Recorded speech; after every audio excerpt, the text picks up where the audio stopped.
Thank you. Hi. I'm not local from Hingham. I'm just local in Massachusetts. Otherwise, I would have seen you all at your local supermarket. I'm actually really excited to be back. I was here at Hingham High School.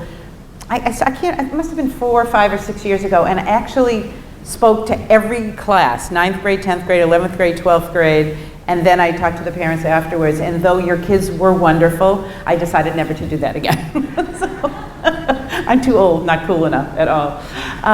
So I'm very excited to be back. Just some information. So I write a parenting blog on Tuesdays and Thursdays, and I have my cards and my flyers out at the table as you walk out. And I try to keep up with any local news stories or anything I feel it's important for parents to know about, and then just a lot of parenting tips, and parents tend to find it really helpful. So you can just get the blog address from my card or my flyer. I just started, I'm in my 5th week this Sunday of a Facebook Live broadcast. I figured if the kids were doing it, I got to learn how to do it too.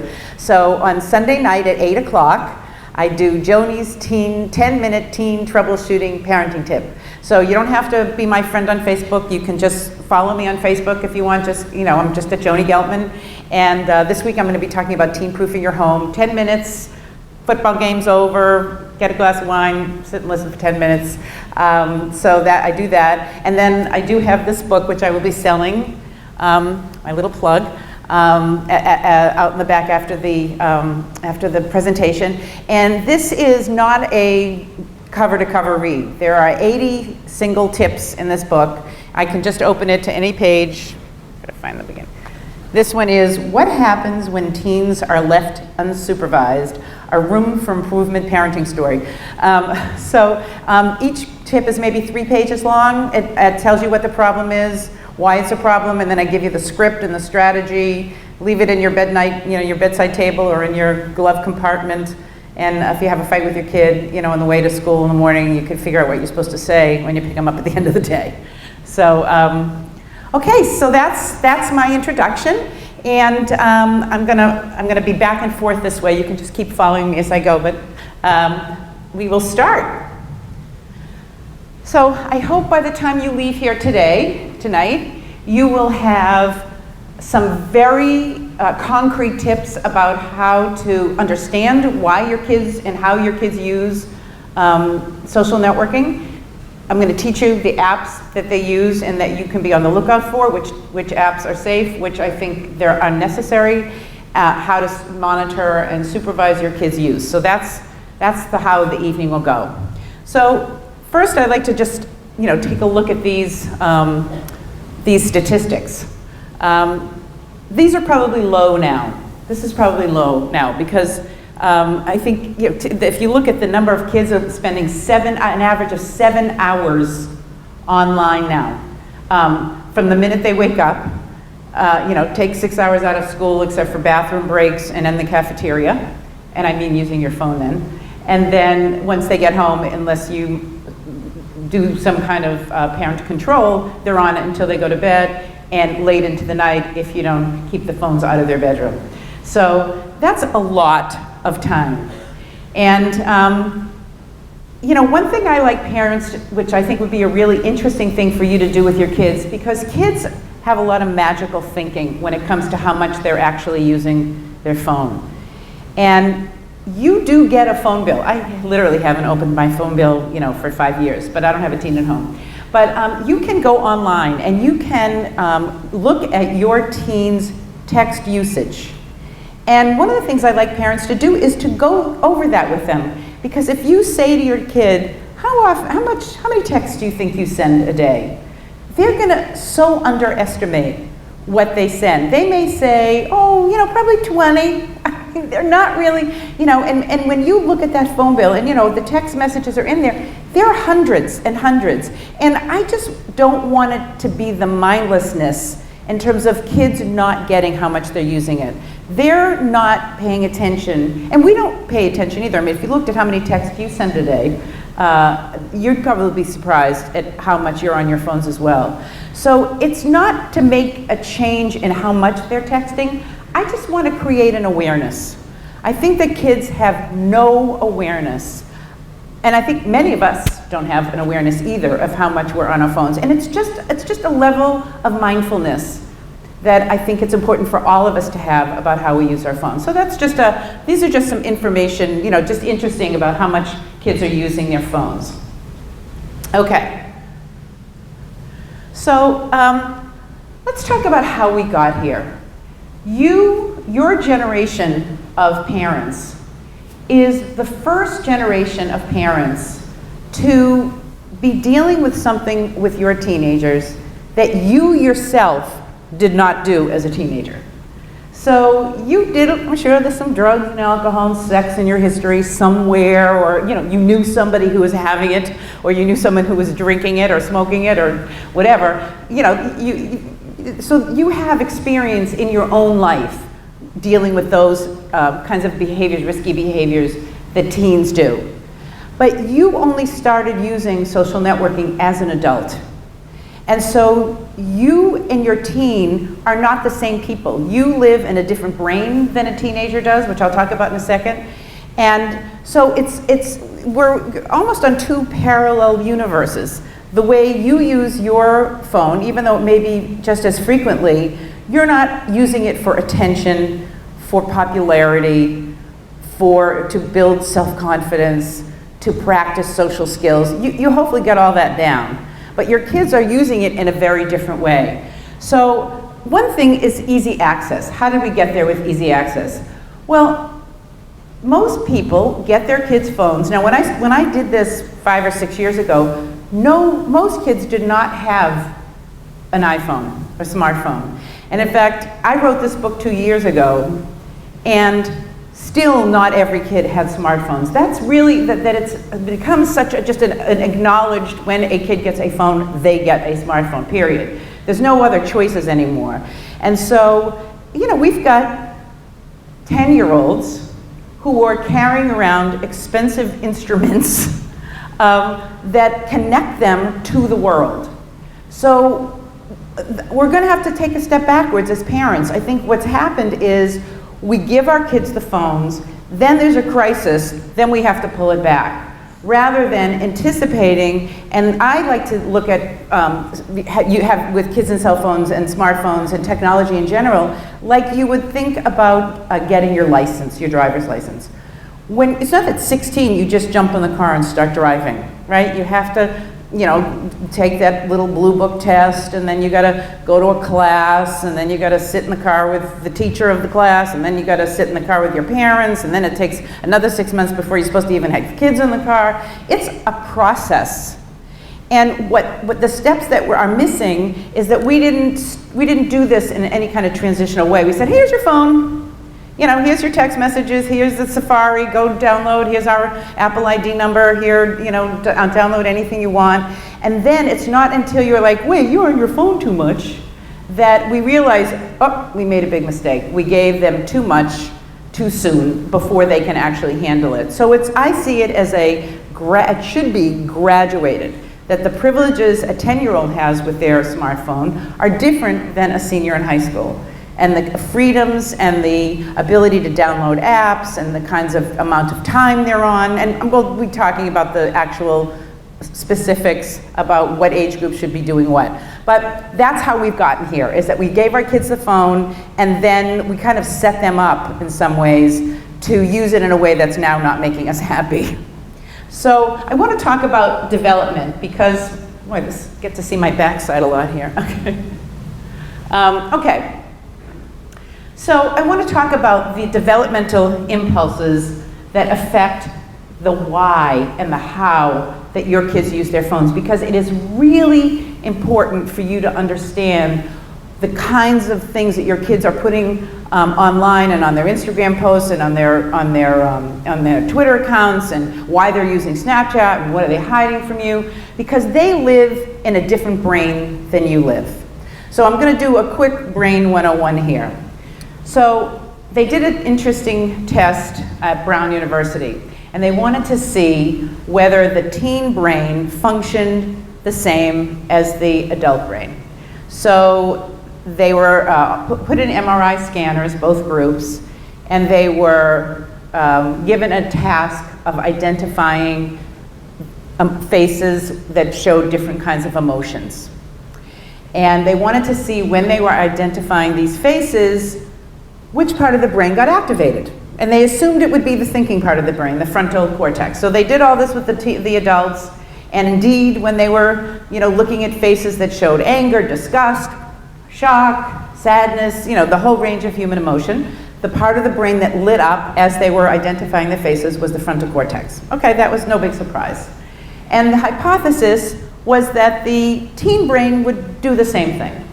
So they give the teen the same task, they put them in the MRI scanner, and lo and behold, it is not the frontal cortex that's in the highest activation, it is the amygdala, which is the emotional center of the brain.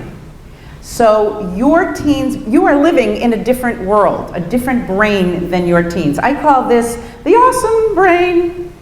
So what happens is that your teen's brain, every time there's anything that has any emotional content to it, it gets turned on. Literally like a lamp gets turned on. The switch gets turned. And when they're engaging with their friends online, they're not thinking things through. They're not looking at the post and saying, I wonder if this is appropriate or not. Is my language okay? The only time they're doing that is when they're taking selfies. That's when they're thinking that, boy, are they thinking things through there. Ad nauseum, for hundreds of pictures that they take. How will this one look? And what will people think of me in this outfit? And how will they like me in this outfit? And should I tip my head this way? Or should I tilt my head this way? Or should I put my hand on my hip? That they'll think through, for like hours, way more than they'll do their homework. But their brain is still turned on at that point. And so that emotionality of, oh my God, look what got posted, or oh my God, that's so cute, or oh my God, I got 10 likes on this picture, yay! Their brains are just lit up all the time by this. And so that's a distraction, A, because when your brain's is excited about what's in front of you right here, what's going on over here, which may be like calculus or algebra or, certainly not nearly as interesting or exciting. And in fact, the brain will pay attention to what's most exciting. Big surprise. So even though kids can actually manipulate, yes, they can manipulate their phone, manipulate their iPad, have their books out in front of them, they will say, I can do my homework and be online and listen to music and watch a movie. They are capable of literally, looking down at the movie, checking out who just liked their Instagram post. They can do all that, but their brain, if they're trying to do homework at the same time, is not going to integrate that material. It's just not going to happen. The brain is not just their brain, your brain can't do it either. So anyway, they've got this emotional brain.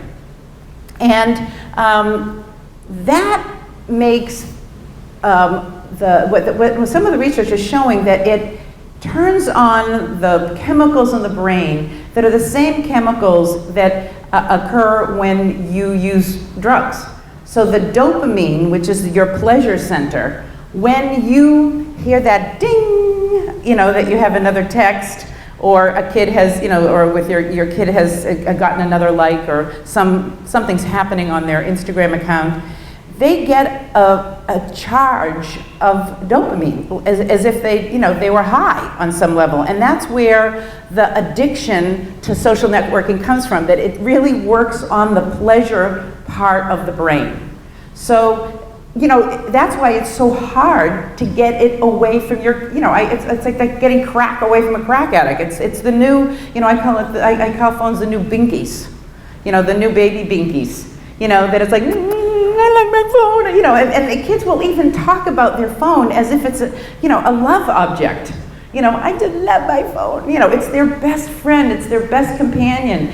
And so that is because of this brain, this emotional brain, that every time something goes on with their phone, it's like, oh my God, oh my God, oh my God. And it's very hard as a parent if you don't get that and you try to talk to them rationally about it. Well, if you were on your phone less, you'd be able to concentrate more on your homework. And when you use what you know to be true, they look at you like you have two heads, because that does not make sense to them. Because it's just too much emotion. So the first thing I want to talk about, so that's the brain piece of that. Then there is, the brain growth. Their brains are changing in adolescence. It's the biggest brain growth since they were 18 months old. So it's just a highly charged brain, however you look at it. Between the growth and the emotional center of the brain, their brain is in charge. So the imaginary audience, this is in the driver's seat when your teens are using the phone. The imaginary audience is a term that David Elkind came up with. This is not my term. He wrote a book called All Grown Up and No Place to Go. He's a professor from Tufts. And the imaginary audience is about the hyper self-consciousness that teens face. So when your kids were in elementary school, the way they defined themselves was by how they measured up to other kids. I'm the best speller, I run the fastest, they're always, what did you get in the test? What did you get in the test? They're always comparing each other. And kids in elementary school, that's why they love collections and contests, because that's a way of saying, oh, this is, I'm smart, or I'm not as smart, or I wish I were smarter. They sort of judge, they sort of see themselves in that continuum. But then they hit adolescence, and there's a new understanding, a new change, brand new change, that it's not just how I see myself, but now, how do other people see me? And so they walk around looking at the bubbles that are over everybody's heads saying, oh, you think I'm to this, you think I'm this. They're hyper concerned about what other people are thinking about them. And this is just a normal developmental part of adolescence, which drives parents crazy, because you have worked very hard, and before your kids reached adolescence, to make them assertive, self-confident, not worry so much about what other people are thinking about them. And you encourage them to take their own paths in elementary school. I call it the Punky Brewster syndrome. So, anybody here remember Punky Brewster? That should be like your generation anyway. And so Punky Brewster, would wear different kind of socks and quirky T-shirts, and and she had a confidence about her at that age. And your kids in elementary school had a lot of confidence to be able to take personal risks. But when you hit adolescence, and I'm sure you've seen this sense of embarrassment. I would say if there's an overriding theme, it's that worry, oh my God, I can't wear this to school, or I have to carry this backpack, or I need to have this phone, and I have to download this app, and I have to watch this TV show, and I have to play this game because all my friends are playing. So their whole focus is on what other people are thinking about them. And unfortunately, social networking just feeds into that. Listen, we all had that. You had that too. It's about conformity. Think about when you were in middle school and high school, what you wore to school every day. When I was, in high school, everybody wore these little cute little round-collared blouses, and we had little monogram pins, and we all had matching knee socks and sweaters, and this was a long time ago. And but you all had your thing too. You were little clones of each other. I mean that's just part of the stage, because it's a way of saying, oh, as everything about me is changing, my body's changing, my brain is changing. I don't feel in my body the right way. It feels comforting to have the sameness, and that's why kids are so conforming in middle school and high school. It's that sameness that comforts them. But now we've added something brand new to this mix, this social networking piece. And when you look at Instagram, it is all about what other people think about you. So now it's not even imaginary anymore. You're not worried about you're not imagining what other people are thinking about you. You know what other people are thinking about you. And this is the first generation of kids where popularity is now quantified. At least in their heads it's quantified. It's not, we all know it's meaningless because we're looking at it from an adult brain, but they literally believe that the number of likes they have on a post and whether their posts get reposted is a sign of what other people are really thinking about them. And it is important for you to understand that with them rather than fighting against it. Because if you try to discount that, and if you try to minimize how important that really is to them by saying, why do you care so much about what other people are writing about you? Don't you see how ridiculous it is? They're just, you know, you're saying what you know to be true. They're going to stop talking to you. And there is a lot of self-esteem issues that are coming from this worry about whether people are liking or not liking and how many likes, and it's like a cottage industry. I mean, it is mind-numbing for them, but it is a real worry that they're having. And this imaginary audience is what is driving a lot of the behavior that you see online. So, for example, when I worked with a parent, I do parent coaching, and I had a parent call me last year. And her daughter was in middle school and had gotten suspended along with about 20 other kids. And what had they gotten suspended for? One person had been in their school library, and in the library was a young man, a young student, a 7th or 8th grader that was, you know, kind of a kid socially isolated. And he was sitting alone at a study carrel, not bothering anybody, doing his work, and you know, for some reason he had become a target. So some kid took a picture of this boy who was sitting at his study carrel, not bothering anybody, and wrote some kind of a comment about him. Funny comment, okay? Making fun of him in some way. Well, what happened was all these kids jumped on the bandwagon. Most of these kids didn't have any idea who this kid was. So it had nothing to do with anything personal that was going on with this boy. But it was this imaginary audience in play. So what happened is everyone was trying to outrageous each other. Everyone was trying to write an even funnier, and I put that in quotes, comment about the picture. And some parent was, you know, who monitored their kid's Instagram page, saw this Instagram ramble, I don't know what else to call it, and called the principal. And of course all the kids' names, you know, because they don't think through, right? They're not going, oh, if I put my name here and I'm making fun of another kid, you know, someone might see that and I might get in trouble. You know why that? Because that emotional brain is going, oh my God, I have something really funny to say. I'm going to be funnier. I'm going to be the funniest. Okay? So that's what's going on in their head. They're not consciously thinking, no matter how many times you've said to them, you know, don't say mean things on, you know, on your Instagram pages or when you're on a group text, or, you know, there's a lot of one-upmanship that happens because it's public and it's a way to make themselves stand out in some way. So all the kids got suspended. And the mom was just mortified. And, you know, she called me and she said, Joni, you know, I didn't raise my daughter to be, you know, this is a lovely woman in a lovely community, lovely families. I'm sure all the 20 kids were wonderful too. And, you know, it wasn't, you know, all of a sudden she thought, what did I do wrong? What did I do wrong? I said, nothing. You didn't do anything wrong. You know, it's helping your kids, and we'll talk about, again, we're going to get to strategies, but I want you to see how powerful this worry about what other people are thinking about them drives some of the behavior that you see on their, you know, on their posting, in their group texts.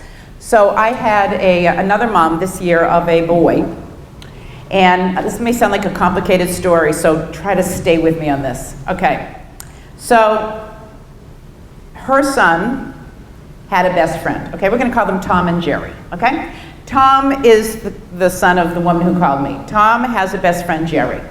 Okay? Jerry likes this girl, Toby. I'm going to forget all these names now, you know. I'm going to say them and say, who did I say that was? Okay. So Jerry, the friend, has a crush on Toby. But Toby has a crush on Tom. Okay? Tom could care less about Toby, not interested in her at all. But Jerry's trying to move in on Toby, and Toby's not interested because she likes Tom. Okay? So Jerry's like, he wants to get Toby to like him and not like Tom. So he posts on Instagram something about Tom being gay. Okay? Tom is not gay, and even if but he wasn't. And he just thought, well, if I get Toby to believe that Tom, you following me? Yeah. Okay. That Tom is gay, then she'll like me. This is the thinking that's going on, okay? This is the thinking that's going on. Now, in the old days, none of this would be like this. It would be like the network of friends that would, do you like me? Will you see if she likes me? Well, you somehow go through the Underground Railroad of teen behavior. But now, and then, all these other kids jump on the bandwagon once again, even though they're friends. This guy was Tom's best friend, and he's putting this on Instagram. So clearly, he's not thinking, oh, this is going to really hurt Tom's feelings. He wants Toby to think that the guy that she likes isn't cool, and this is the way he's going to do it. And then, of course, everybody jumps on the bag, and they start to make up stuff having nothing to do with this poor guy Tom, and he was mortified. Poor Tom now doesn't want to go to school because he's mortified, because now all of his friends think he's gay. And it started by this worry that everybody's thinking, oh, I have to jump on the bandwagon because everybody's saying that, even though nobody believed it. People really liked Tom. And it took, it went away, but it took time, because these things, once they're out on the domain there, it doesn't go away. So this imaginary audience is unbelievably powerful. And that is in the driver's seat for a lot of what you see. So it's important when you talk to your kids, rather than sticking your finger out and saying, if I find out that you wrote something mean on Facebook, I'm taking your phone away, okay? That's not going to be helpful to them, because that's not going to help them understand what's driving their behavior. So you need to say to them, I get when you're online, you kind of, want to kind of be in with the group. You want to do what the group is doing. And so a lot of times kids don't know what else to do. They don't feel that confidence to say, hey guys, let's stop doing this, which would be what we'd say, I've taught you better. Why don't you say to your friends, this is a bad thing to do? That, of course, would make a lot of sense. But it's understanding, I get how hard it is. And you can use these words, okay? I call these I get it moments. And so the way that you connect with your kids about this social networking is to let them understand that you get how hard all this is really tough stuff. It seems superficial and silly, but it has become a very integrated part of how they think about themselves. We're not going to get away from it. You're not going to, it is part of their life now, and we have to figure out a way to keep our kids emotionally safe, because that's really what this is about. As far as I'm concerned, this is all about, there's the academic piece and the concentration piece, and there's a lot of other pieces. But I really worry about kids' emotional safety. That kids there's what I feel is kind of a little bit a lack of empathy. Because what's happened with social networking is that if Jerry wanted something from Tom, he'd go to Tom and say something to his face and say, I like this girl, you need to make her, he would say something. And Tom might say, well, it's not my problem, take care, they would have an argument and they would deal with it and then it would be over.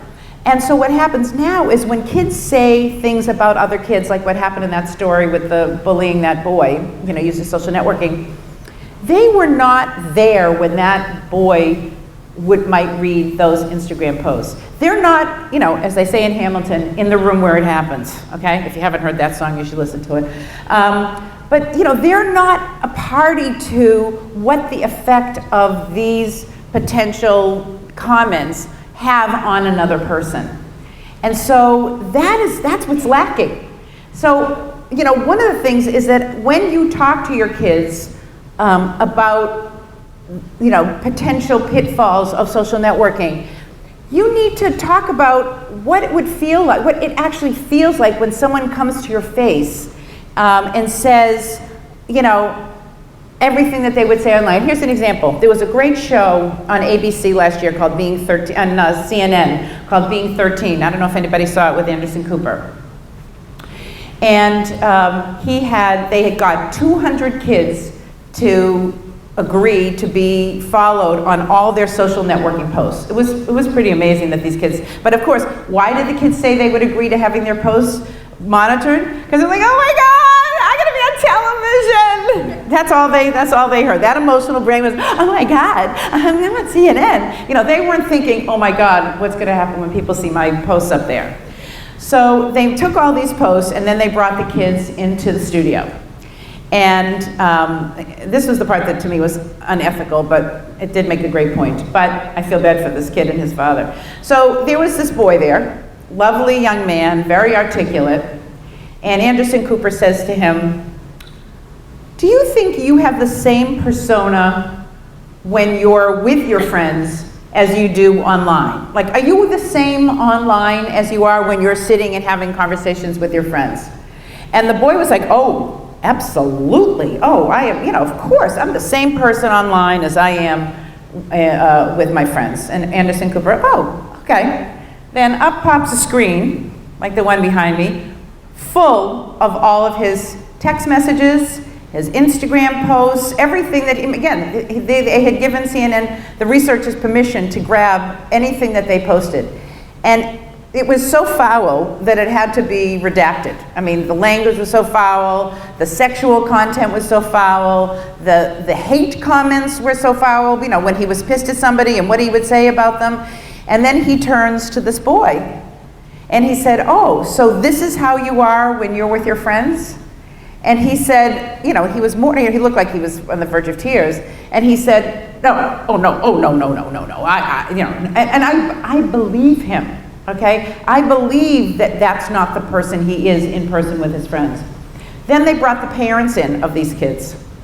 And Anderson Cooper goes to the, you know, the father of this kid was in the audience. Do you remember this? The father of the kid was in the audience and he said to the father, you know, what do you think about your kids, you know, online history? And the father said, oh, we have had many, many conversations about this. And he knows, you know, the right thing to do. You know, we've talked about bullying, we've talked about language, we've talked about all kinds of things, and you know, we're, you know, he knows what our expectations are. And then, sure enough, up pops that screen, and the father, as you can imagine, as any of us would be, was mortified. And he was just beyond shocked because that's not who he sees. That's not the son that he sees. And so the thing that happens is the person, your teen, your lovely, adorable, loving teenager can also have this shadow personality, you know, online because they're looking to present a certain persona, this imaginary audience, about what other people are going to think about them. Whether it's sexy, whether it's, you know, cool, whether it's macho, whether, you know, so there is and so those are the conversations that I want you to have with your teens. I want you to say, not you're not supposed to, and if I find out, but I get that when you're online, you're trying to show people things about you maybe that you're not feeling sometimes. And the reason I want parents to monitor what's going on in their online life as much as you can, because so much of it is, you know, not public, because they're on Snapchat and they've got Instagram accounts, which we'll talk about. I mean, there's all ways that they can hide it from you. But as much as you can see, not to say, well, if you know you're looking at their Instagram and maybe you see some pictures there of other kids that you think are, you know, too sexy or, you know, too, you know, the language that they're using. And what I want you to talk about is, what do you think that would feel like to have, you know, what do you think people would be saying? What would that actually feel like? Not, I don't want you to do that, you bad girl or you bad boy, but what does that feel like? And what is it that you think that kid is trying to put out there? And do you really think that's who that kid is? And you have to get them to want to talk about this stuff, because that's what they're not going to get that conversation from their friends. They need to get that conversation from you. So first, your job is to understand, A, how important this is to them, B, that they are trying out these new personalities, these new personas, as they try to develop an identity. And because they are not on the receiving end in person, so they get their feelings hurt, and then turn around as fair play, then they want to hurt somebody else's feelings, but they're not in the room, they don't feel those feelings. And that's a real danger of social networking. So that's the imaginary audience, this expectation.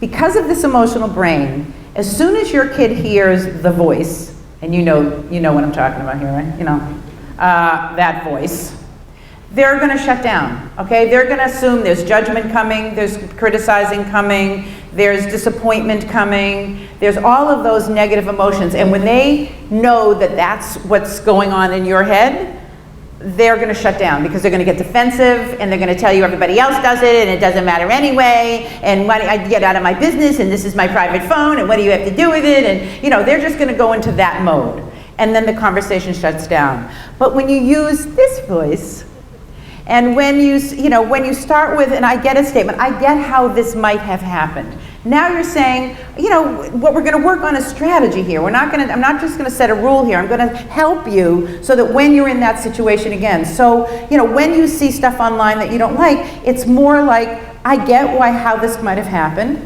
and let's figure out a way that you can respond that doesn't, you know, hurt somebody's feelings. And, you know, I have a whole thing that I'm going to give you for that. But that you start with saying, let's come up, because most kids don't know what else to do. So they do what they're not supposed to do because no one's given them an alternative. And the only way that's going to happen is when you accept that this part of their life is all-consuming, and that all it is about wanting them to stay safe, but it needs to be in a calm tone. Okay. Personal fable. So the imaginary audience is in play. This worry about what other people are thinking about them. This is what's driving their behavior. Okay, then we have the personal fable. This is the invincibility that teens feel that nothing bad is ever going to happen to them. So that, you know, emotional brain, that impulsivity that teenagers have, it's that dopamine, it's that, you know, that feeling like I'm the most special person in the entire planet, and, you know, I'm in control of everything and nothing's going to happen to me. It's denial. I mean, they're in a lot of denial about them. But this gets them into situations that then become problematic for them. So I'm going to tell you the story about these two girls, and this will illustrate this point. So I was meeting with a dean of a private school for girls, and she told me the story about these two incoming 9th grade girls. So it turned out that in their respective hometowns, so these two girls were from two different towns, but the same story happened to both girls. So both of the girls were approached by some boys, a boy, and the boys were like, oh, you're so hot, you're so hot, you're so hot. You know, will you send me a picture, a naked picture? And the girls were like, no, I'm not, you know, no, I'm not sending a picture, no. And then the boy continued to, and this happened in two different towns. The boys continued to pressure, and the girls, you know, were just saying no. And then both boys, independent communities, said, well, if you don't send me the picture, I'm going to tell everybody that, you know, you slept with me and you're a big slut and you slept with my friends. And they, you know, slut shaming, which is a big problem that girls experience with social networking. I'm going to put it online, I'm going to text. So now these girls, both of them were in a dilemma. Should I send the picture, or should I, you know, be called a slut? Now, we're all sitting here going, you know, well, why didn't these girls go to their parents for help? Okay? So I'm sure if your daughter had come to you and said, this boy is pressuring me to send a naked picture, I don't know what to do, just your gut reaction, I'm guessing, would have been, give me his name, I'm calling the principal, I'm calling his parents. You know, you would have jumped into the problem solving. Of course you would. Why wouldn't you have, okay? You would, because you would want to protect your daughter.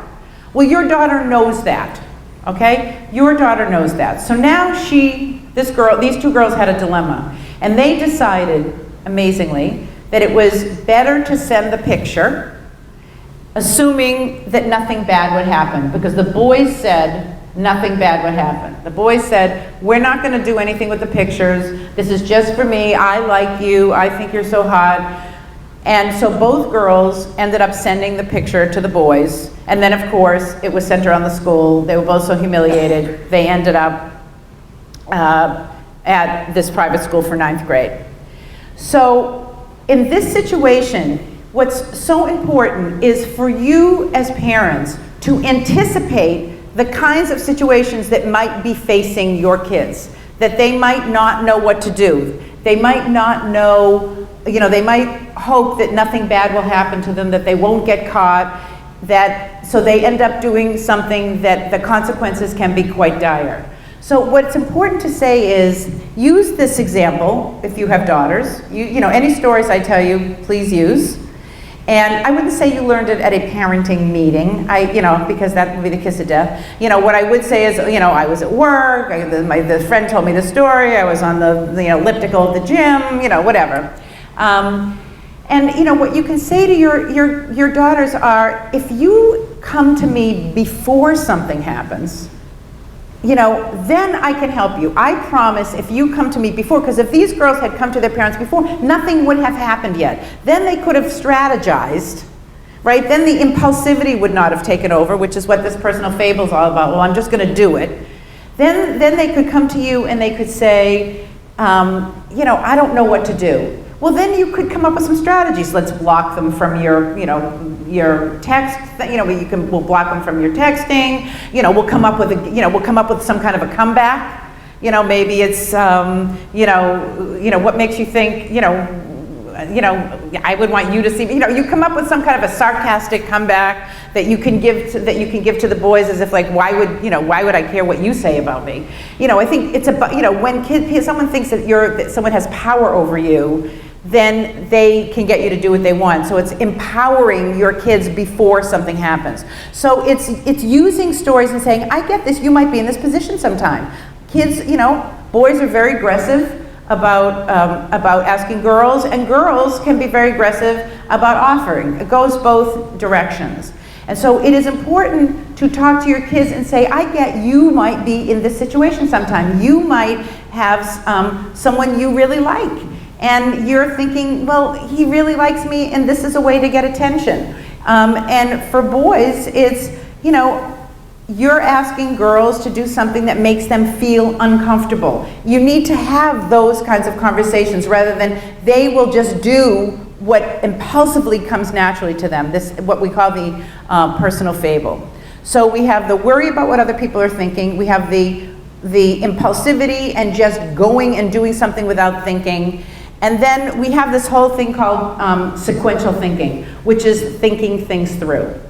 Teens, the frontal cortex of the brain is overpowered by this emotional part of the brain. So they don't take that time to say, those girls, for example, didn't take the time to say, well, if this happens, then this could happen, and then this could happen, and this could happen. And so they need you to play out those scenarios for them. They need you to help them strategize and understand about consequences, personal consequences.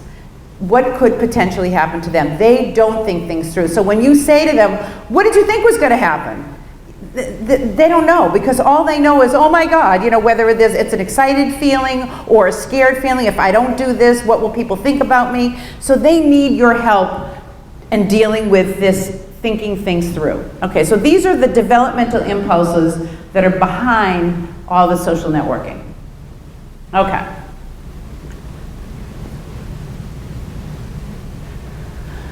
Okay, so I wanted to go through what some of the social networking sites are that you may or may not be aware of and important for you to know. Okay, so we know Facebook and Twitter, Instagram, and then we have Finstagram. So Finstagram are fake Instagrams. So what happens is your kids have their public Instagram profile that you know about, okay? The one that you can look at, the one that you can monitor.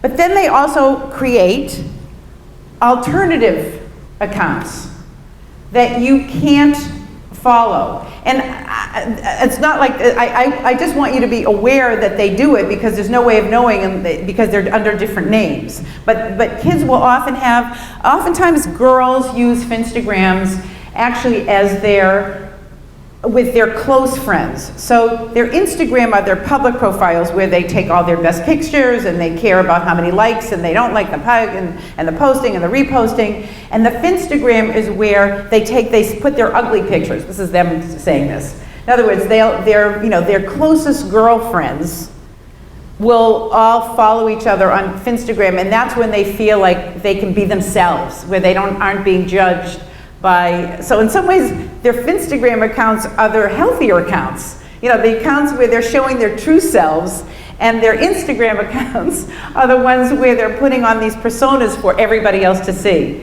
So it's important to let your kids know that you know that these things are out there, okay? So by saying, not like, oh, do you have a Finstagram account? Like, oh no.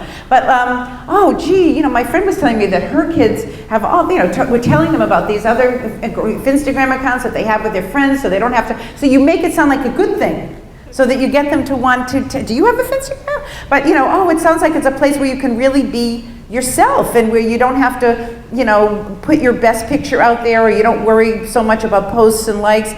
Gee, it sounds like those Finstagram are good things. And you want to let them know. You want to know that you're as smart as your kids, that you know what's going on. That's what's really important. My advice is to Google, and this is what I do every few months. I Google,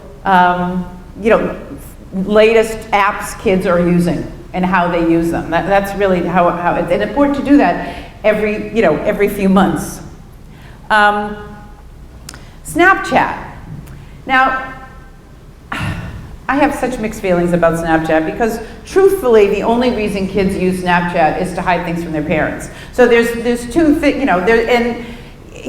most parents will say to me, I could never tell my kid they can't be on Snapchat because everybody's on Snapchat. And, yep. Oh, I'm sorry. So Snapchat is it's like a text. It's an app that you download. And the magical part of it is whatever you write or whatever picture you put on there, or whatever so you have a Snapchat account and you have Snapchat followers, just like you would for Instagram. And, but it disappears within 5 seconds. The actual text disappears unless somebody takes a screenshot, which is very easy to do. So kids think it magically disappears, but they also know that they can take, what did I just say? Screenshots, thank you. So on the one hand, the magical thinking is it disappears, yet on another level, they know that a screenshot can be taken. And these screenshots, and again, I guess I've just sort of given up on the Snapchat that parents because so many kids are on it and they feel such a pressure to allow their kids to have it. And we're going to talk about how you can control downloads of apps and things like that. But at the least, you need to be having conversations about those things. That kids can, there's lots of ways kids use those screenshots to get back at other kids. So if your kids are in a relationship and they're sending Snapchat sex, maybe sexy texts back and forth to each other, boyfriend and girlfriend, and they, the boyfriend or the girlfriend saves the text because they, want to have them for the, it's like in your, when you used to get notes from boys and you put it in the box in your closet and hope your mother never saw them. I don't think they said what these say now, though. And so they save them thinking it's like a sweet thing that they're doing. But what happens is then, of course, they break up because, these are kids and they break up every 5 minutes. And if you're the person who was broken up with, then that Snapchat can come back to haunt you because kids will then, as an act of revenge, post those pictures that maybe you sent, when you were in a relationship, or send those texts, and especially if they're, if they're sexually provocative, and then they can come back and haunt you. And kids are not again, that's part of that not sequential thinking. They're not thinking, what do you think could happen, with a Snapchat that you've sent to somebody and they've screenshotted that?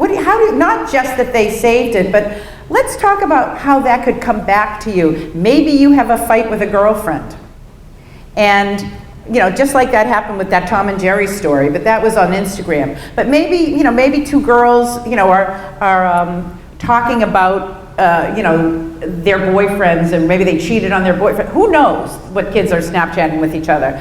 But, somehow they get saved, and maybe those girls have a big fight, and then that other girl sends the boyfriend, does you see what I'm talking about? Okay, well, you guys are good. Okay, because I barely understand what I'm talking about here. But, so maybe she's telling her best girlfriend that she cheated on her boyfriend in a Snapchat, and then that girlfriend saves the Snapchat, and then she has a fight with that girlfriend, then she sends that text Snapchat to the boyfriend. Okay, that's how things work, right? That's how things work. And so those are the conversations that you need to be having with your kids. Not you're not allowed to, but let's talk about what happens when you send a Snapchat. You don't really know what happened. And this is true of any text, really. You don't know how that could be used later. That's helping them with that sequential thinking. Because the truth of it is, honestly, you can't control this stuff. And the only way that you can impact their behavior is by talking with them in a non-judgmental voice, without criticism, but with love and caring about wanting them to be emotionally safe. So it's helping them, not in a preachy, lecturing way, but in a, God, what do you think would happen if, like, you sent a Snapchat, to some boy that you're cute, and maybe it did say some sexy stuff in there, and then he saved it, and then when you don't like him anymore, you don't do what he wants, he sends it back to somebody else. What do you think would happen? And you talk about it conversationally like this, so that they might want to engage with you about it. Snap video is just the video portion of the same thing as Snapchat, just using videos instead of they disappear after 5 seconds. Chat Roulette and Omegle. These are they're apps, and also they're just websites. And they are basically like a live sex show. And it's, as you can imagine, unbelievably unsafe because, kids can share information without knowing it. Location, where are they? It's unbelievable. But again, that not sequential thinking, they're not thinking that. They're not thinking, they're going, oh my God, this is like so funny. Emotional brain. And so, that's a dangerous, these are conversations. All kids know about chat roulette. I mean, maybe not your kids, but, most kids know. A lot of kids do know about this. And here's another example of kids not thinking, and this is around this next one called Ask FM. So Ask FM is one of these anonymous apps, also a site, where, let's say I have a profile, okay? My profile's up there, Joni Gelman, okay? And then there's, information about me. And say you go home tonight from this meeting, and you think this was a complete waste of time. You could go on my Ask FM profile, and you could write, you're ridiculous, you're stupid, who do you think you are, you don't know anything, okay? But you're not identified. So you don't know who I am. I mean, I don't know who you are. It's not like, so it's completely anonymous. So kids use this. It is mostly a bullying site. It's a way, and amazing kids ask for it. It's just, that's that part of just not really, they think people are gonna say nice things about them, but they don't really. So, this dad of she was a 9th grader, knew his daughter was on Ask FM. And he told her she wasn't allowed to be on Ask FM, and he told her she had to delete her account. So in front of him, she deleted the account. But because he hadn't taken precautions about downloading apps onto her phone, she just re-downloaded it. I mean, that was like, really? Okay, so, he watched her delete it, and that was that. Then, the next day, he thinks, he's checking. He says, I want to see if she did it. And she, again, what did she do? She put the same name up there. She opened another account, but with her same name. It wasn't even, she did a different name. So that's that like emotional thing. It's like, oh, I'm just going to do it again. Okay, so the dad goes on, sees her profile on Ask FM. It's during the school day. So now he wants to see is she on her phone during the school day too? So he posts on her Ask FM profile as if he were a teenage boy. This is her dad, okay. So he posts on the profile, hey, you know, I think you're really cute, okay? She gets back to him, oh, thank you. Then he says, oh, where are you? She said, I'm at school. Oh, where do you go to school? So her last name is up there. She tells him where she goes to school. He knows, oh, what town is that in? So this is just the dad, but he does that. And then he writes to her, do you have an Instagram account? And the girl says, yeah, yes. And he said, well, if you give me your Instagram password, I'm really good at editing photos. And I'll go in and I'll make all your photos look unbelievably awesome. She says, okay.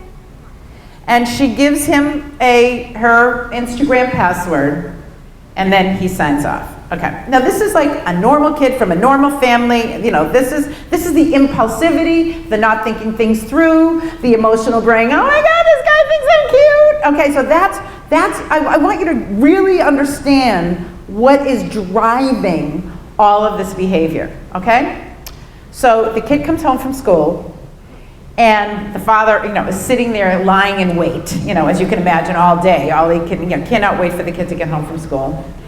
And, you know, when he was telling me the story, I for sure thought the girl would have started crying. You know, a sense of shame, embarrassment, you know, something, some emotion. And she said, Dad, what's the big deal? Everybody does it. And that speaks to the desensitization that is happening with kids. That's, you know, that to me is what I see is the biggest harmful aspect of social networking, is that kids are completely desensitized to the danger. You know, it's just not a big deal. It's just, she had no emotional response whatsoever. And so that is going to speak to the strategies that I'm going to, you know, when I'm done with all this part, we'll talk strategies, but is the maturity, the expectation that kids can handle all this stuff.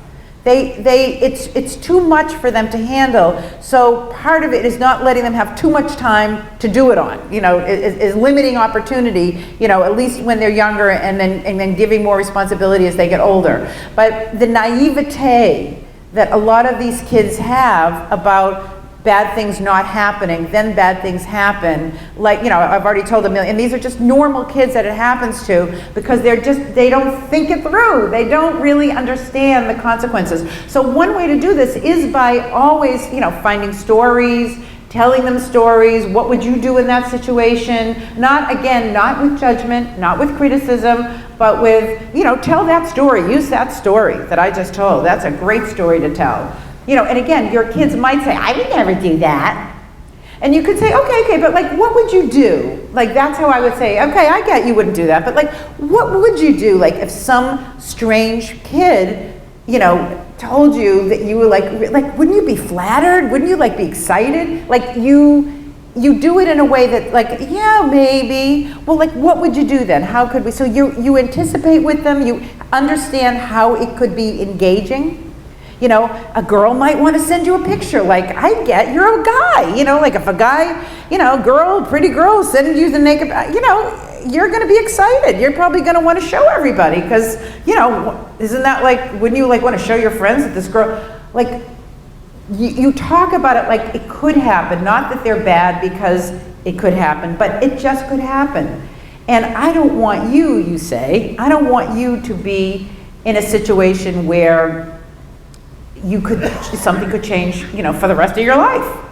So you understand that there would be motivation. Of course, they're just kids.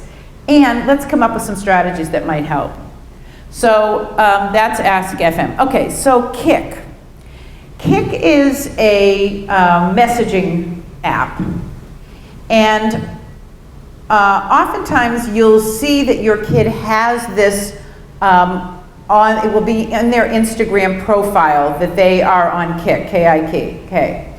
So Kik can be very dangerous. Here's how it works. And a lot of kids, most kids have Kik, and they're sort of, there's just a million messaging services. That's the problem here. There's, you know, they can do a private Twitter message, they can do a private Instagram message, they can do it. Okay, so here's how Kik works.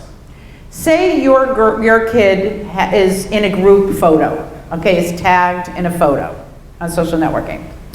And a friend of somebody in that group who's a follower of theirs, you know, one of their followers on Instagram or whatever it's called, but doesn't know any of them, okay? If your kid has KIK, you know, on her Instagram profile, that completely strange person who saw her picture on Instagram can now privately message her. Okay, so it's not like a public, it's not something that will just show up on an Instagram post. They can look at the tag, see who the picture is. Ooh, you know, that guy's really hot. I've had parents who have then gotten themselves in situations where these kids, you know, from another part of the country are now in contact with their kid because they were on Kik, because someone tagged them in a photo on Instagram. So they're not, this is the way that kids that they don't know end up coming into their lives and they getting engaged with, but they've never met them, okay? They're just an online relationship.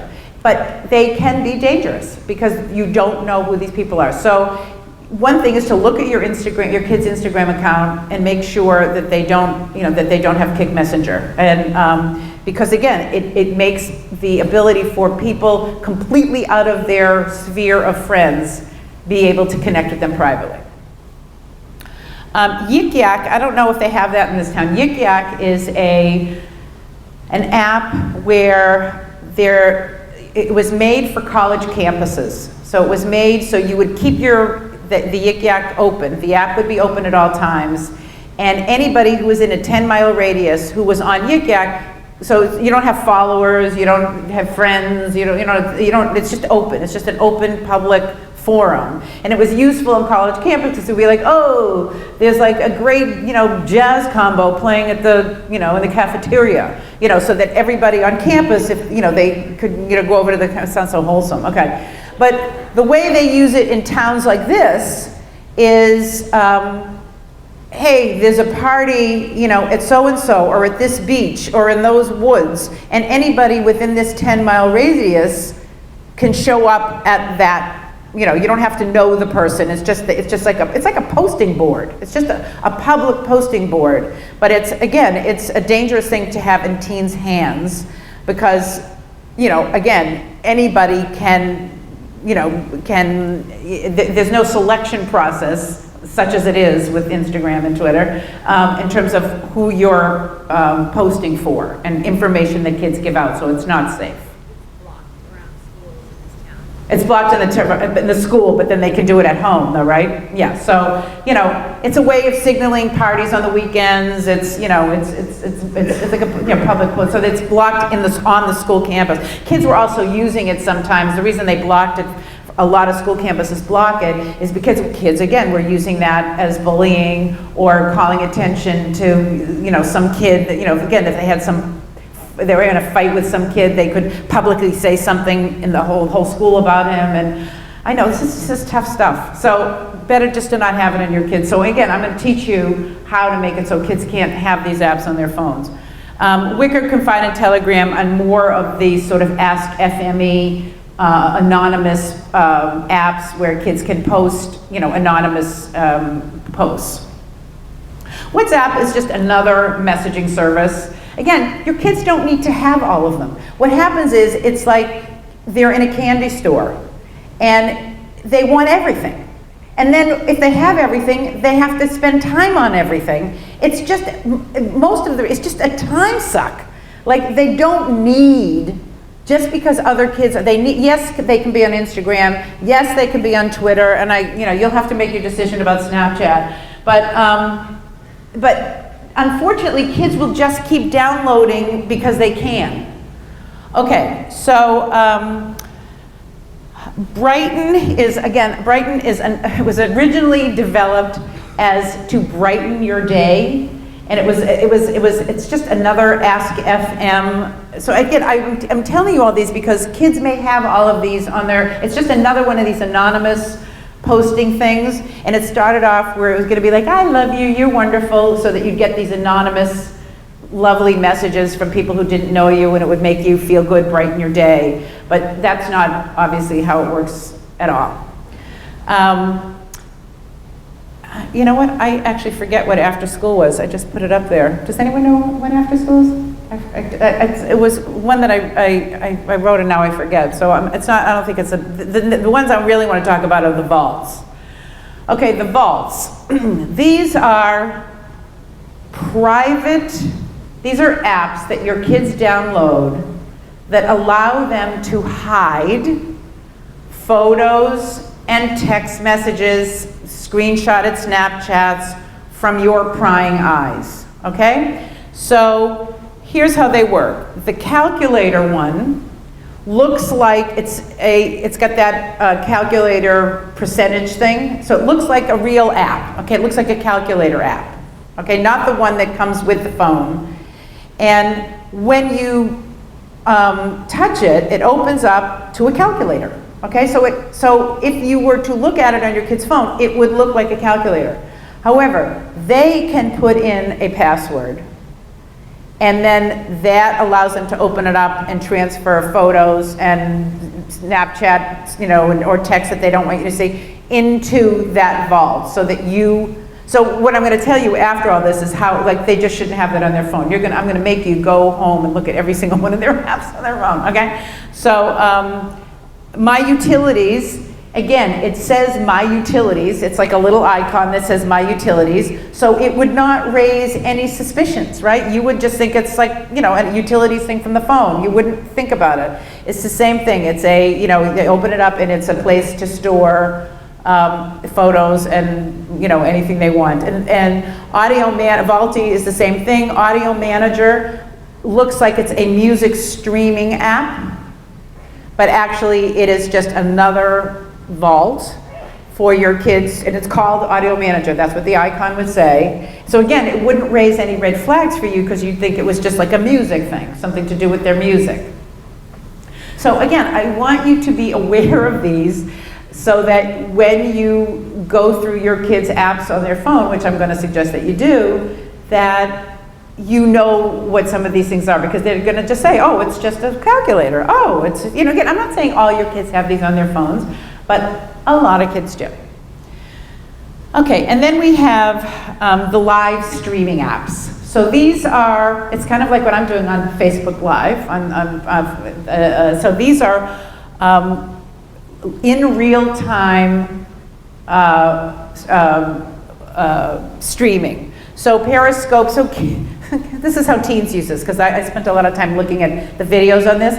Like some kids will put it on, so it's just from the camera on their phone, and you download the app, and then you can broadcast. You know, it would be like, it was meant to be like for musicians who wanted to get a bigger audience. You know, so if you're a member, you know, if you're on Periscope and you open up your app, you can see whatever's live streaming you can watch, and you know, hundreds and hundreds and hundreds of things are going on all day long.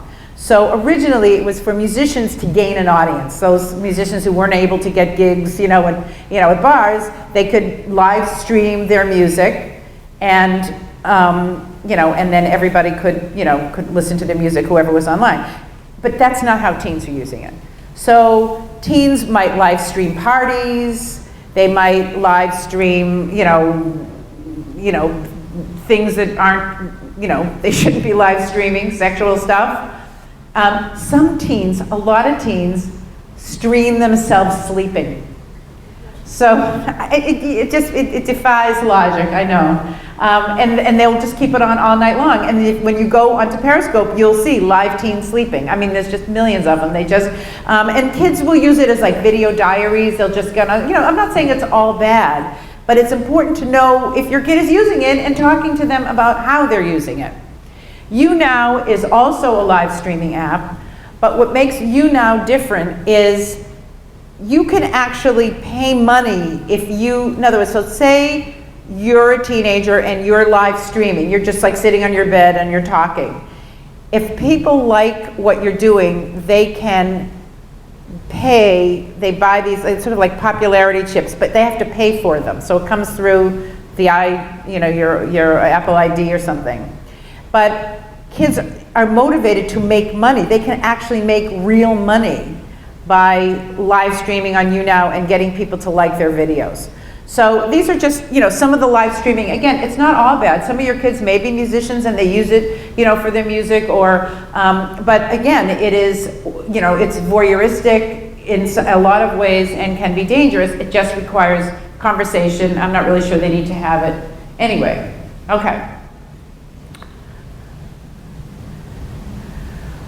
Okay, so just wanted to go, what some of the negative consequences are that you need to be aware of and that your kids need to be aware of.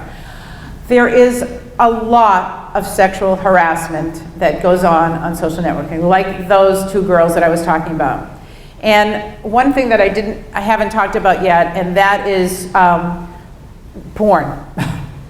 And the effects of the availability because of your kids' iPads and and iPhones. They have all this equipment private in their own space, and the research is showing that boys are being introduced to porn at a very young age, 11, 12, and that it is literally changing their brain chemistry as it relates to how they see women.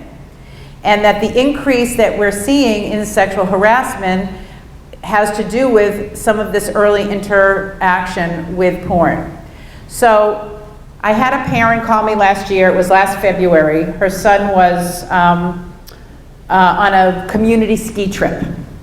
And the kids were told not to bring their phones, but the kids brought them anyway. And so he was excited to be going on one of these ski trips with his friends for the day. It was just like a day trip. And when his parents went to pick him up after the ski trip, they expected him to bound off the bus and, oh my God, the best thing ever.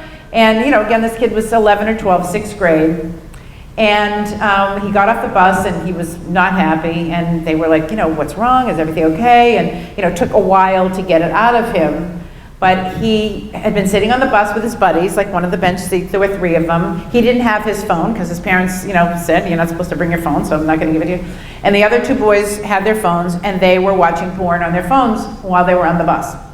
And this boy was 11, 12 years old, had never seen this before. And the porn that boys are watching is not, like your parents, or your Playboy, I would say your parents, you're probably, it is very misogynistic, it is humiliating to women, there's violence. I mean, this is not, this is dangerous, very dangerous porn.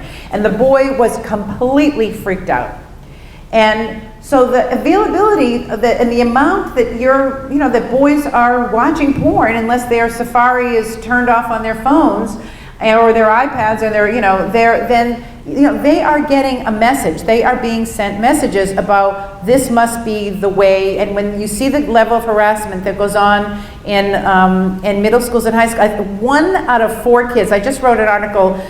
You can actually Google it if you want. I just wrote it for the Boston Globe. I think it would be 3 Saturdays ago, and it was about about talking to your kids about sexual harassment and teenagers. And 1 in 4 kids have reported, 1 in 4, that they've been sexually harassed. Teenagers in middle school and high school, and this is a huge problem with social networking. And this is an area where parents are uncomfortable talking to their kids about, and it's not just boys to girls, it's also girls to boys. So you have to get comfortable using language about sexuality and opening yourself up to an uncomfortable conversation, but in not a preachy way. And if you have boys, you need to talk about the porn they're seeing. You need to acknowledge that they may be watching porn, and you want to counter. What's so important about social networking is countering the message that nobody else is countering. So if they are watching porn and they think that this is the way women like to have sex, If you're a woman, you need to say, women don't like to have sex this way, okay? And if you're a man, you know, would you want somebody to talk about your mother in that way? Or, you know, that they need to bring it to a person in their life that they can imagine this kind of behavior with.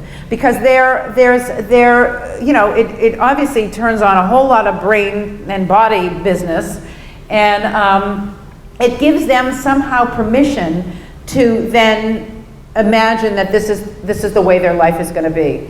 And there's an incredible documentary on Netflix called Audrey and Daisy. Very difficult to watch, but it's about what happened with these two teenage girls around sexual harassment and alcohol. You mix those two things. And it's very difficult to watch, but it's really important, I think. So it's called Audrey and Daisy. It's on Netflix. So sexual harassment is a huge byproduct of social networking, and it's not talked about enough. And it needs to be a regular part of conversations that you have with your kids about what they're doing online.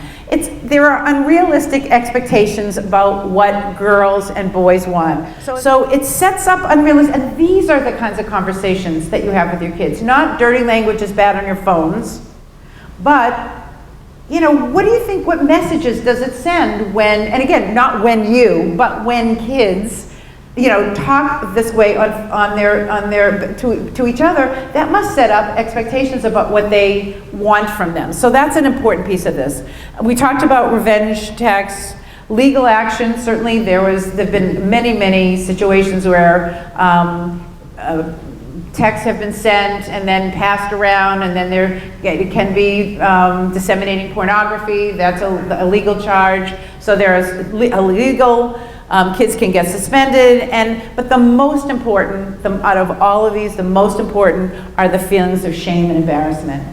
And I think that one of the hardest parts of this whole social networking thing is the self-esteem issues that it raises for all your kids, especially, you know, whether it's sexual stuff or not being included in a photo and being cut out and not tagged, or finding out on Instagram that there was a party that you weren't invited to. You know, that you know, in the old days, again, you'd find out on Monday that there was a party, but you didn't see pictures, you didn't see people having a great time. It's so public and so personal.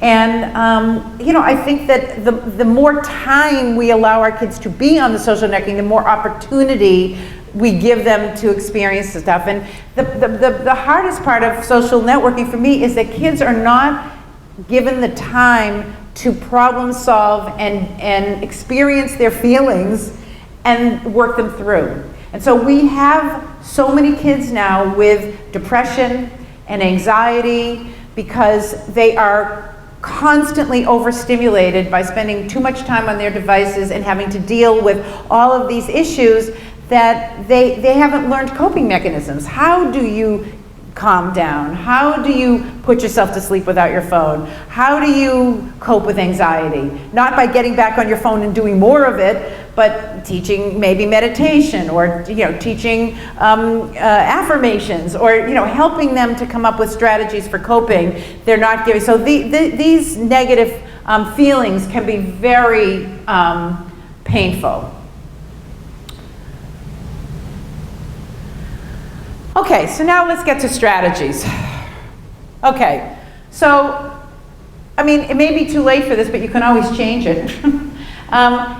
If your kids have your Apple ID number, which they may have gotten somewhere because they wanted some game, and you gave them their Apple ID, and that's how they're downloading all these apps. You cannot download anything on their phone without the Apple ID. So, you can change, I think, your Apple ID so that, they don't just have carte blanche to download. I mean, I have so many parents who have their kids have been playing games that end up costing them money, some Candy Crush, the Candy Crush, or so, kids don't get it. They don't get every time whatever those things cost, and then parents will get like a bill for $500, and they're like, oh my God. Okay, this is really important to me about, okay, now again, if you have seniors in high school, that ship has sailed on a lot of this stuff, because at this point, you know, they're more on their own. But if you have kids in middle school and 9th and 10th graders, you know, in juniors, you'll have more negotiating around it. But for especially the younger kids and through 10th grade, I don't want your kids to be able to download everything they want. I don't want them to have every TV show, every movie, Netflix, you know, Showtime, HBO, every game they can imagine. Why? Here's why. I went to do a parent coaching session at this couple's home. And I go in and we sit in their family room, this beautiful family room, and a giant big screen TV, and you know, I'm like, I want to move in here. This is fabulous. And I said, oh, you guys must have the most wonderful family video nights together where you sit on the couch, and they had a big sectional, and you know, and the parents, who were both, you know, very busy, high-powered parents, looked at me and they said, oh, we never use this. And I said, well, and they had 3 kids, like a 15-year-old, a 13-year-old, a 9-year-old. I said, what do you mean you never use this? I said, where is everybody? And they're like, well, everybody's, you know, in their own rooms, on their own devices, you know. There's no need to gather as a family anymore if everybody's got Netflix and everybody's got, you know, Hulu and, you know, whatever. And so I don't want your kids to have all that on their phone. I want them to have to come downstairs and watch TV with you or spend time with you. And if they have so much that they can do on their phone, why would they ever have to leave their room? If they, and that is a huge thing. So you know, especially with kids who are in 5th, you know, through 8th grade, if I were you, I'd say you can have, you know, you top off. You can have 5 apps on your phone, and if you want another one, you're going to have to give up one. So that, you know, the amount that there is for them to do on there is, I don't want them to have 1,000 games on there. I don't want them to be able to watch movies on their telephone. You know, I want them to want to be with you, and I feel like that has been a major shift since social networking, because parents are on their phones too, and we'll talk about that in a second. You should absolutely have the password to your kid's phone. Absolutely. It's a safety issue. If, God forbid, something happens and you need to get into their phone to find something, you need to be able to get in their phone. And if they choose not to give you their password, then you choose not to let them have a phone. It's a non-negotiable. That should be a non-negotiable. And if they change the password, you go, you know, every now and then you should do a password check just to see, oh, let's just see if it's the same. Make a joke out of it. And if their phone is secretive, there's something they're hiding from you, okay? Those kids who say, fine, sure, do it, you got nothing to worry about. But if you have kids who are saying, you can't touch my phone, you can't go in my phone, I want to know what's going on, that they're hiding something from you. Because when they get secretive like that, it's never good. It's never, that's a red flag, okay? So that's just a given.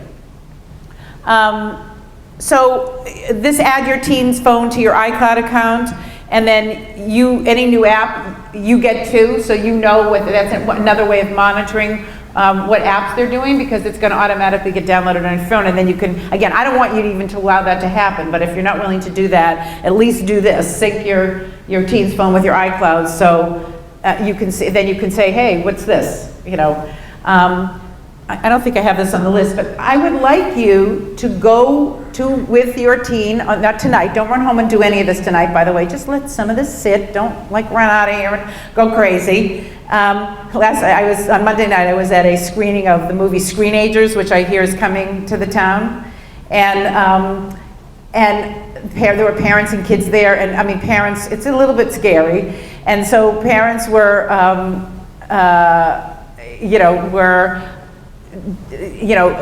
I could imagine what was going to go on the car rides on the way home, because I could see all the parents, the wheels were turning, and I'm like, oh, just take your time, just take a deep breath. You know, I could see, okay, I'm taking your phone away, I'm going to take over, you know, I don't want you to like run and do 1,000 things. I just want you to sit with the information, see what pops up for you, don't get all manic about it.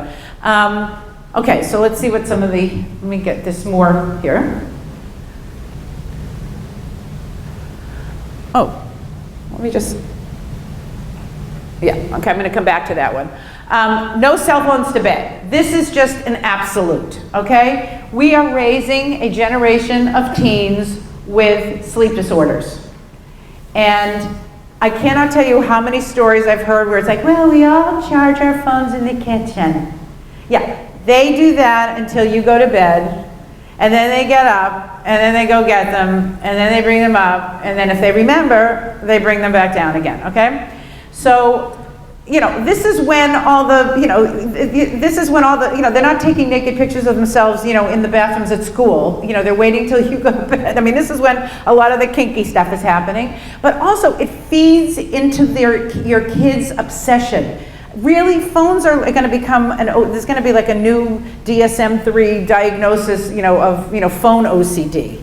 And, you know, one time I teach college, I teach at Curry College, and my kids, you know, it's just such a struggle. I've been there for, I don't know, almost 30 years, and so I know I don't look that old, do I? No, I'm turning 65 next week, so.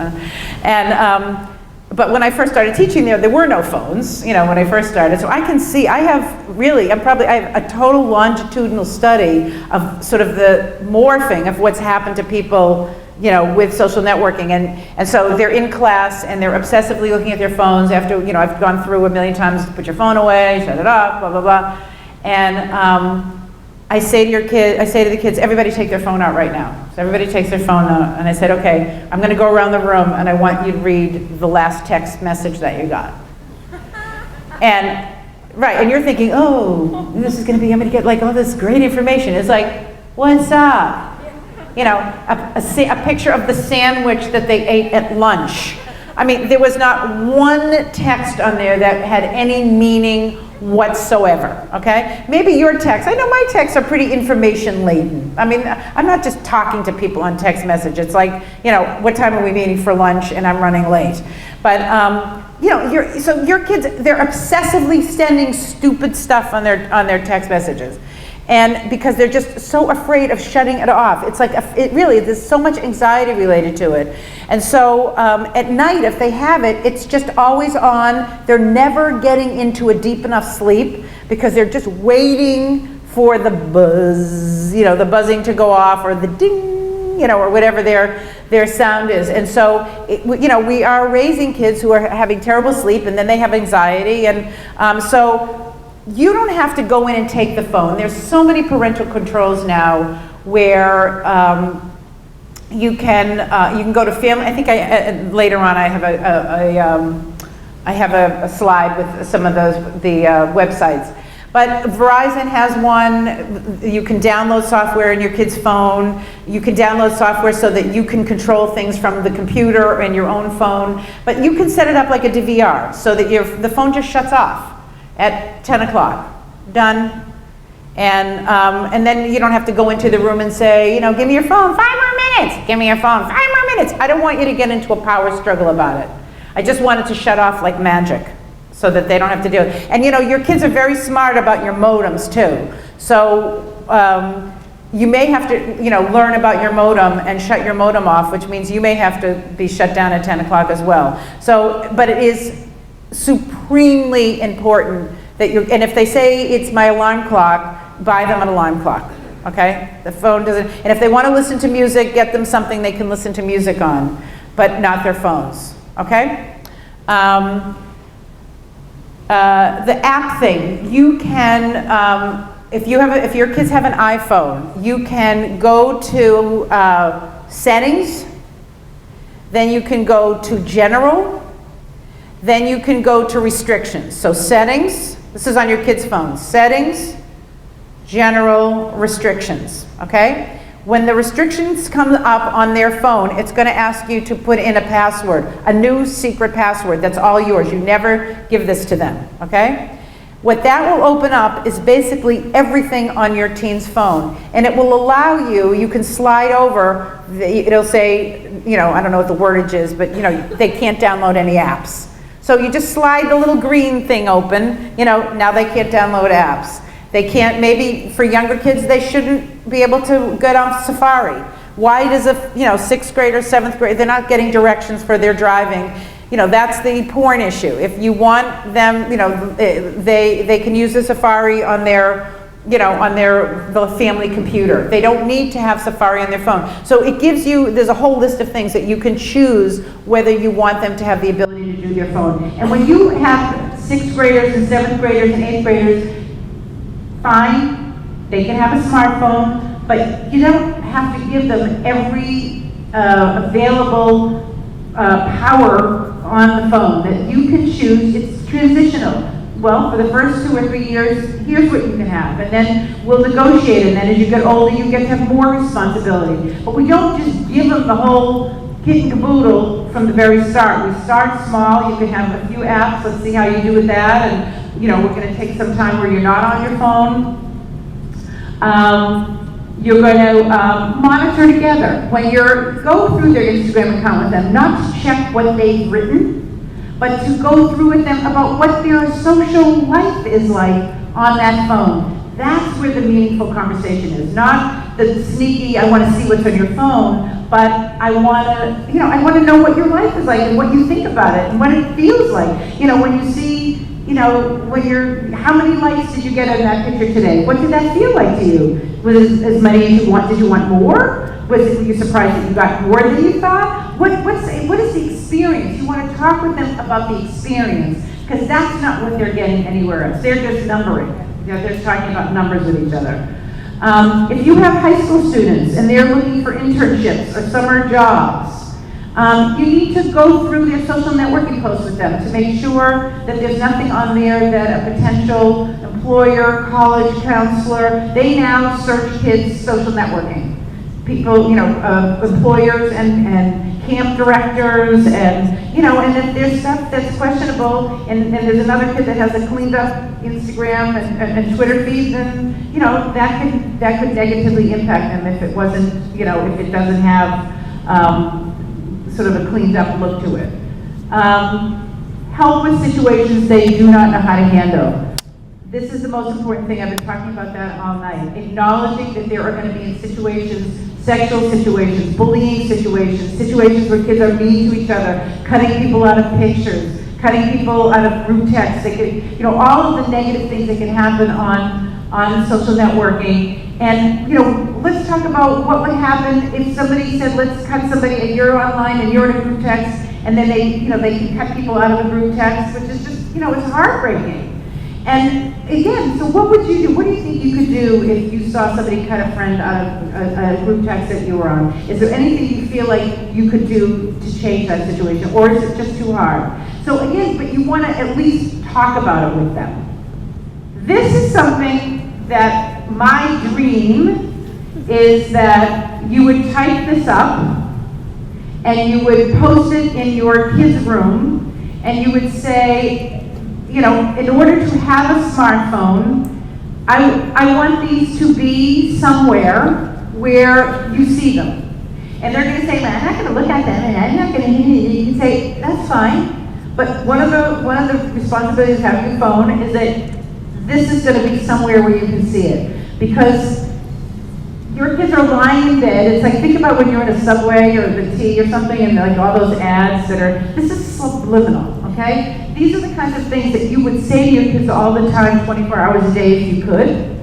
And I want them, even though they might be lying in their bed like this, put it on your refrigerator, put it in different places in their house as reminders for them about, sort of safety of social networking. Can this post be misinterpreted by anyone? Is it too sexual? Is it too mean? Is it, are you saying something about yourself that isn't really true that people could call you on? Like that boy from that, from the CNN special that had a lot of hate speech and really, really negative things. And it's like, is this how you want people to be thinking about you? Does this post intentionally hurt somebody's feelings? Does this post give out too much information? And can any photos or videos posted of me come back and shoot me in the foot? These are things that kids have to be reminded about all the time. And I can't think of any other way to do it. This is like my last sort of ditch effort as how to get this message to kids. And they can roll their eyes, they can tell you they're not going to look at it, they can tear it down, and you're going to say, if this, again, it's your choice, I'm just saying, If you put it in places and you say, this stays up or you lose your phone. That's just the way it is. That's the rule of the phone, because it's the only way I can think of to keep reminding you about, because it's the impulsivity, it's the emotionality, it's the worry about what people are thinking. Those are the things that are playing into your kids' behavior on the phone. And you can't be telling them this every 5 minutes. And maybe if they see it enough, it will start to, again, I haven't done a research study on it, so I don't know. I just was trying to think of a way to communicate these kinds of things that you don't have to be responsible for doing it, every second. So, in conclusion, this is, I guess there's one more rule I didn't put in here. One is that, why it's not on there. If I were you, I would shut my kid's phone off during the day at school, if they don't need it. I know some teachers now, do the teachers use the phones in class now? Yes? In the high school? But in the middle school? No. Okay, so in the middle school, because I know a lot of teachers now will let kids pull out their phones to take a picture, but in middle school, what's happening is it's a distraction, because what they're thinking of is what am I going to post when I get out of class? So yes, they can't use it in class, but then as soon as they get out of class, it's like a draw. It's like a car, the gun comes out, and the phone comes out, and it's like the picture, and they're going to take the selfie, and they're going to be in the bathroom, and they're going to take a picture, and they're going to write a post, and they're going to like something. So they're distracted by it during the day. And as I said it started off with the multitasking. So I think it should be shut off during the day, and part of it is also that parents and kids are too in contact during the day at school. So say a kid, your kid wants to go over a friend's house after school, and it's like, I want to go to someone's house, and you text back, no, you have to come home, do your homework, and you get into a texting battle, with your kid at school. That's distracting, okay? You just had to sit with your frustration when you were in middle school. Like, you had to wait till the end of the day and have the fight in person, okay? I don't want you, school is supposed to be a time where kids are independent, away from their parents, have to make decisions on their own. And now we're encouraging, in some ways, dependence. When I look at I ask my college students how many times they, are texting and engaged with their parents during the day. It's multiple times. I don't think that's healthy. I think kids need to think for themselves. I don't want you engaged in their life during their school day. If you have something you need to tell them and it's an emergency, you can go to the school secretary, just like we did in the olden days, or when your phone turns on at 3 o'clock. So no phones at bedtime. I don't think any phones at school, and no phones during family meals, and that includes you. My recommendation is that cell phones should not be on during car rides. If you have a student who is about ready to get their license, maybe in the next year, they should be required absolutely to have no cell phones and sit in the front seat. I want them, it's classical conditioning, I want them to get the feeling of being in a car with no cell phone on. Because if you expect that just because they start to drive, they're going to now turn their phone off magically and being in it's not going to happen. It's only going to happen if they start to associate being in a car with no cell phone. So, and then you should not be on your phone when you're in the car with your kids. I don't care what you do when you're not with your kids, but I want you to say out loud to your kids, honey, will you just put my phone in airplane mode? I don't want to, I don't want it to be distracting to me while I'm driving. And I want you to say those words, because I want those words to be in your kids' heads when it's time for them to drive. Distraction, driving. It's like, think about how you taught your kids to say please and thank you. Repetition, repetition. Honey, what do you say when you want a cookie? Mommy, can I please have a cookie? The cookie, and now what do you say? Thank you, right? You would do that for like 4 years, right? Every single time. So it took 4 years for them to just be able to do please and thank you without having them prompted. Being in a car with a cell phone is the same thing. You have to get the language in their head and the behavior that you're looking for. So, and you're, of course, the most important model that there is. And so, however you use technology for yourself, you know, I can't tell you how many times I'll be out, you know, having lunch, and I'll see parents and kids at the table and everybody's looking down at their phones. And, you know, one of the things that kids don't do so well anymore, and I can see that in my college teaching, is conversation. So you're in control of that. You can say, you know, no cell phones in the car. You know, you see kids will be sitting in the back seat of a car for carpool, and all the kids are on their phones. Well, as a group of parents, if you're in a carpool, you can say, let's all agree that kids cannot use phones in carpool. Let them have to talk to each other, God forbid. And so, you know, try to make, you know, use your power in groups to change behavior. Because if you're the only parent that doesn't let that going on in the carpool, you know, or whatever, driving kids to the car, I mean, everyone's, but if all of you together say, we're going to stick to this as a group so that your kids and nobody else's parents make it, you know, then at least you say that's not true. So model, you know, so be in control of what you can be in control of for family time. Make sure that you're on top of your own use so that you're modeling downtime and knowing that you don't have to be on your devices every minute as well. Otherwise, what would be the motivator for them to change? So you are the most powerful role model. You are the most powerful person in their life when it comes to influence.